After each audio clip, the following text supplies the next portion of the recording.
Hello friends, तो मैं हूं आपका भाई दीपक। तो आप देख रहे हैं अपना YouTube channel your dear sir. आज की इस वीडियो में मैं आप सभी को मानव शरीर से 20 महत्वपूर्ण प्रश्न लेकर आया जो आपके पेपर में आने की बहुत ज़्यादा संभावना है। तो चलिए प्रश्नों की ओर चलते हैं, इसका प्रश्नों का जवाब हम लोग यहाँ पर जानते हैं। तो पहला प्रश्न है, मानव शरीर में सबसे बड़ा अंग कौन सा होता है? तो इसका राइट आंसर हो जाएगा यहाँ पर त्वचा होता है, जो मानव शरीर का सबसे बड़ा अंग होता है। ठीक है ना। आइए त्वचा के बारे में थोड़ी सी बातें और जानते हैं। ठीक है ना। अब देखो यहाँ पर त्वचा मानव शरीर का सबसे बड़ा अंग होता है। क्या होता है? त्वचा मानव शरीर का सबसे बड़ा यहाँ पर अंग होता है। ठीक है ना। ये आपको पता रहनी चाहिए। यह लगभग यहाँ पर 2 वर्ग मीटर क्षेत्रफल को यहाँ पर कवर करता है। तो आपसे ऐसे भी क्वेश्चन पूछ लग सकता है कि मानव शरीर का जो यहाँ पर त्वचा है वो कितने वर्ग मीटर का क्षेत्रफल कवर करता है। तो आपको बताना है यहाँ पर 2 वर्ग मीटर का यहाँ पर क्षेत्रफल कवर करता है। ठीक है ना। त्वचा शरीर का संक्रमण और जलन से क्या होती है, यहाँ पर बचाते हैं। ये सारी चीज़ें आपको पता रहनी चाहिए। चलिए नेक्स्ट क्वेश्चन की ओर चलते हैं। नेक्स्ट क्वेश्चन है, इसमें आपसे पूछा जा रहा है कि शरीर में सबसे लंबी नस कौन सी होती है? तो आपसे इसमें पूछा जा रहा है कि शरीर में सबसे लंबी नस कौन सी होती है? तो इसका राइट आंसर हो जाएगा यहाँ पर साइटिक यहाँ पर नस है, जो यहाँ पर शरीर की सबसे लंबी नस होती है। आइए साइटिक नस के बारे में जानते हैं। साइटिक नस यहाँ पर शरीर की सबसे लंबी नस होती है। यह पीठ के निचले हिस्से से पैरों तक यहाँ पर जाती है। ठीक है ना। यह नस पैरों की गति और संवेदनशीलता को क्या करती है, यहाँ पर नियंत्रित करती है। ये सारी चीज़ें आपको याद रहनी चाहिए। चलिए अगले क्वेश्चन की ओर चलते हैं।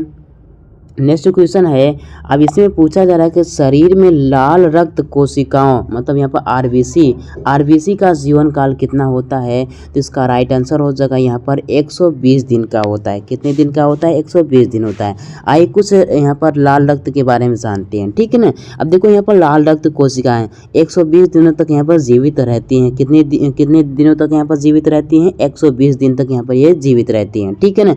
वे हीमोग्लोबिन से भरपूर होती हैं। किससे भरपूर होती हैं? हीमोग्लोबिन से क्या होती हैं? भरपूर होती हैं, जो ऑक्सीजन को शरीर में ले जाने को यहाँ पर काम करती है। चलिए नेक्स्ट क्वेश्चन की ओर चलते हैं। अगला क्वेश्चन है, अब इसमें आपसे बोला जा रहा है कि रक्तदान करने के बाद शरीर में नया रक्त बनने में कितना समय लगता है? तो इसका राइट आंसर हो जाएगा यहाँ पर 48 घंटे का यहाँ पर समय लगता है। आइए रक्तदान के बारे में जानते हैं। देखो रक्तदान के बाद 48 घंटे के भीतर रक्त की तरल मात्रा वापस आ जाती है। कौन सी मात्रा आ जाती है? तरल वाली मात्रा यहाँ पर वापस आ जाती है। पूर्ण रूप से यहाँ पर लाल रक्त कोशिकाओं की भरपाई में लगभग यहाँ पर क्या 4 से 6 सप्ताह यहाँ पर लगते हैं। तो ये आपको पता रहना चाहिए। 4 से 6 सप्ताह यहाँ पर लगते हैं। ठीक है ना। चलिए आइए नेक्स्ट क्वेश्चन की ओर चलते हैं। अगला क्वेश्चन है, अब इसमें पूछ रहा है कि आपसे कि इंसान के शरीर में कुल कितनी हड्डियाँ होती हैं? तो इंसान के शरीर में यहाँ पर 206 हड्डियाँ होती हैं। कितनी होती हैं? 206 हड्डियाँ होती हैं। ठीक है ना।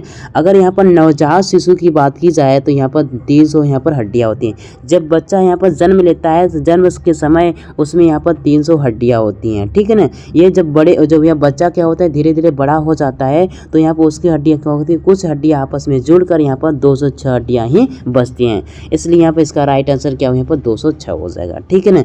अब देखो यहाँ पर सबसे लंबी हड्डी किसको बोलते हैं? हम लोग यहाँ पर फीमर को बोलते हैं। इस फीमर कहाँ पाई जाती है? जांघ की हड्डी होती है। ठीक है ना। चलिए नेक्स्ट क्वेश्चन की ओर चलते हैं।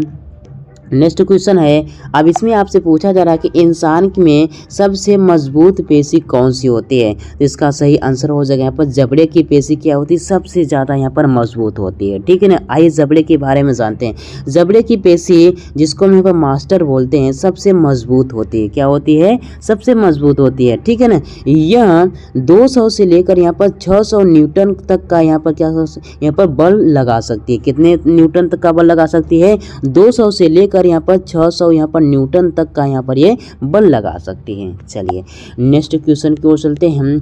अगला क्वेश्चन है, अब इसमें आपसे पूछ रहा है कि मानव शरीर में सबसे बड़ी ग्रंथि कौन सी होती है? मानव शरीर में सबसे बड़ी ग्रंथि कौन सी होती है? यहाँ पर यकृत ग्रंथि होती है, जो क्या होती है सबसे बड़ी ग्रंथि होती है। ठीक है ना। आइए यकृत के बारे में जानते हैं। यकृत जिसको हम लोग यहाँ पर लीवर भी बोलते हैं। ठीक है ना। यहाँ पर ये 1.5 किलोग्राम तक यहाँ पर वजन ही होती है। कितनी वजन होता है इसका? यहाँ पर 1.5 यहाँ पर किलोग्राम तक यहाँ पर वजन होता है। ठीक है ना। यह शरीर का डिटॉक्स सेंटर होता है। या अगर आपसे पूछे शरीर का डिटॉक्स सेंटर क्या होता है तो आपको बताना है यहाँ पर यकृत होता है, ठीक है ना।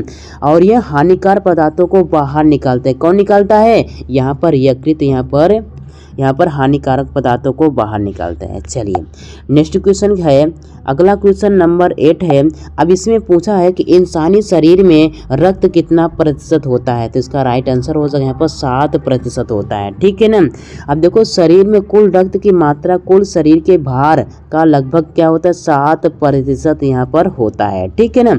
एक अवयस्क व्यक्ति में लगभग यहाँ पर 5 से लेकर 6 लीटर तक यहाँ पर रक्त होता है, ठीक है ना। चलिए अगले क्वेश्चन की ओर चलते हैं। अगला क्वेश्चन है 9 नंबर है, इंसानी शरीर में कितने प्रकार की यहाँ पर मांसपेशियाँ होती हैं, तो इसका राइट आंसर हो जाएगा यहाँ पर 3 प्रकार की यहाँ पर मांसपेशियाँ होती हैं, ठीक है ना। आइए कुछ जानते हैं यहाँ पर मांसपेशियों के बारे में। शरीर में 3 प्रकार की मांसपेशियाँ होती हैं। कौन सी कितनी प्रकार की होती हैं? 3 प्रकार की होती हैं। एक होती है अस्थायी पेशी होती है, एक होती है यहाँ पर हृदय पेशी होती है, एक होती है यहाँ पर चिकनी पेशी होती है, ठीक है ना। तो इन तीनों को आपको याद करना है। अगर आपसे पूछे कि इंसान के शरीर में कितनी प्रकार की मांसपेशियाँ होती तो आपको क्या बताना है? 3 प्रकार की होती हैं। कौन कौन सी होती हैं?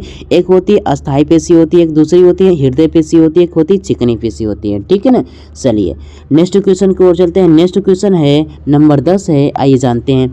अब देखो यहाँ पर सबसे बड़ा श्वसन अंग कौन सा होता है, आपसे पूछा जा रहा है कि सबसे बड़ा श्वसन अंग कौन सा होता है, तो राइट आंसर हो जाएगा यहाँ पर फेफड़ा होता है, सबसे बड़ा श्वसन अंग होता है, जिसके माध्यम से हम लोग यहाँ पर सांस लेते हैं, ठीक है ना। चलिए फेफड़ों के बारे में जानते हैं। फेफड़े यहाँ पर शरीर में ऑक्सीजन ग्रहण और कार्बन डाइऑक्साइड को क्या करता है, यहाँ पर उत्सर्जन यहाँ पर का कार्य करता है, ठीक है ना। अब देखो यहाँ पर फेफड़ों की सतह का क्षेत्रफल क्या होता है? टेनिस कोर्ट के जितना होता है। कितना होता है? फेफड़ों की सतह का यहाँ पर क्षेत्रफल कितना होता है? टेनिस कोर्ट के यहाँ पर जितना होता है, ठीक है ना। चलिए नेक्स्ट क्वेश्चन की ओर चलते हैं।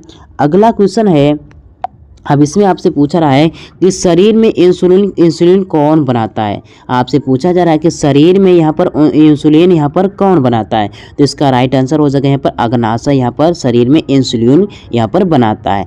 आइए अग्नाशय के बारे में जानते हैं। अग्नाशय क्या करता है? बीटा यहाँ पर कोशिकाओं के माध्यम से इंसुलिन का यहाँ पर उत्पादन करता है। अगर आपसे पूछे कि इंसुलिन जो यहाँ पर किसके माध्यम से बनाया जाता है? अग्नाशय के माध्यम से बनाया जाता है। और अग्नाशय किसकी सहायता लेता है? यहाँ पर बीटा कोशिकाओं के माध्यम से यहाँ पर इंसुलिन का निर्माण करता है, ठीक है ना। इंसुलिन रक्त में शर्करा ग्लूकोज के स्तर को नियंत्रण करता है। किसको नियंत्रण करता है? यहाँ पर ग्लूकोज के यहाँ पर स्तर को यहाँ पर नियंत्रण करता है, ठीक है ना। चलिए नेक्स्ट क्वेश्चन की ओर चलते हैं। अगला क्वेश्चन है, अब इसमें आपसे बोला जा रहा है शरीर का तापमान सामान्य रूप से कितना होता है, तो यहाँ पर आपसे पूछा जाए कि शरीर का तापमान यहाँ पर क्या होता है, सामान्य रूप में कितना होता है, तो यहाँ पर 37 सेल्सियस यहाँ पर होता है। शरीर का यहाँ पर तापमान सामान्य होता है, ठीक है ना। अब देखो यहाँ पर शरीर का सामान्य तापमान क्या होता है, 37 सेल्सियस। अगर इसे फ़ारेनहाइट में पूछा जाता है आपको क्या बताना है, यहाँ पर 98.6 फ़ारेनहाइट होता है। अगर आप सभी को बुखार हो जाए, अगर आपका टेम्परेचर यहाँ पर 99 की ओर यहाँ पर पार हो जाता है, तो आपको यहाँ पर क्या होता है, बुखार होता है, ठीक है। देखो बुखार होने पर यह क्या होता है, 99 फ़ारेनहाइट से अधिक हो सकता है, ठीक है। तब आपको यहाँ पर बुखार हो जाता है, पूरा शरीर क्या होता है, गर्म हो जाता है। चलिए अब इसके बाद नेक्स्ट क्वेश्चन की ओर चलते हैं। अगला क्वेश्चन है 13 नंबर है, शरीर में सबसे अधिक रक्त की आपूर्ति किस अंग को होती है, तो यहाँ पर किसको होती है, यहाँ पर यकृत में सबसे ज़्यादा यहाँ पर यकृत होता है, जो हमारा शरीर का सबसे यहाँ पर 13% तक यहाँ पर ये क्या करता है, रक्त को यहाँ पर अपने रक्त स्टोर करता है, ठीक है ना। अब देखो यहाँ पर यकृत को यहाँ पर सबसे अधिक रक्त की आपूर्ति होती है। यह 13% रक्त को क्या करता है, स्टोर करके यहाँ पर अपने अंदर रखे रहता है, ठीक है ना। चलिए नेक्स्ट क्वेश्चन की ओर चलते हैं। नेक्स्ट क्वेश्चन है 14 नंबर है। अब इसमें पूछा जा रहा है शरीर में सबसे अधिक कैल्शियम किस अंग में होता है, तो इसका राइट आंसर हो जाएगा यहाँ पर हड्डियों में सबसे ज़्यादा यहाँ पर कैल्शियम पाया जाता है, ठीक है ना। अब देखो शरीर में 99% कैल्शियम हड्डियों में पाया जाता है। किस में पाया जाता है, यहाँ पर हड्डियों में पाया जाता है। चलिए नेक्स्ट क्वेश्चन की ओर चलते हैं। अगला क्वेश्चन 15 है। अब इसमें पूछा जा रहा है कि शरीर में ऑक्सीजन का परिवहन कौन करता है, तो मैंने आपको स्टार्टिंग में ही बताया था कौन करता है, हीमोग्लोबिन हीमोग्लोबिन यहाँ पर शरीर में ऑक्सीजन का परिवहन करता है, ठीक है ना। हीमोग्लोबिन फेफड़ों से ऑक्सीजन लेकर पूरे शरीर में क्या करता है, यहाँ पर ऑक्सीजन को पहुँचाता है, ठीक है ना। चलिए, किससे लेता है, फेफड़ों से यहाँ पर ऑक्सीजन लेकर क्या करता है, पूरे शरीर में ऑक्सीजन को पहुँचाता है। कौन पहुँचाता है, हीमोग्लोबिन पहुँचाता है, ठीक है ना। चलिए नेक्स्ट क्वेश्चन की ओर चलते हैं। अगला क्वेश्चन है, अब इसमें आपसे बोला जा रहा है कि शरीर में सबसे अधिक फैट कहाँ स्टोर होता है। तो आपको पता है शरीर में सबसे अधिक फैट कहाँ स्टोर होता है, यहाँ पर पेट में होता है। पेट में बहुत ज़्यादा यहाँ पर चर्बी यहाँ पर स्टोर होती है, ठीक है ना। जिसको हम लोग यहाँ पर पेट को क्या बोलते हैं, एब्डोमेन बोलते हैं। सबसे अधिक फैट जमा करता है, कौन जमा करता है, यहाँ पर पेट हमारा जो होता है सबसे ज़्यादा फैट को जमा करता है। चलिए नेक्स्ट क्वेश्चन की ओर चलते हैं। अगला क्वेश्चन है 17 नंबर है, सबसे तेज बढ़ने वाला अंग कौन सा होता है। तो इसका राइट आंसर हो जाएगा यहाँ पर त्वचा है। क्या सबसे सबसे तेजी से यहाँ पर ये अंग बढ़ता है, ठीक है ना। अब देखो यहाँ पर त्वचा हर 27 दिन में पूरी तरह से नवीनीकृत हो जाता है। क्या होता है, हर 27 दिन में पूरी तरह से यहाँ पर नवीन की मतलब यहाँ पर नया रूप से यहाँ पर संचालित हो जाता है, ठीक है ना।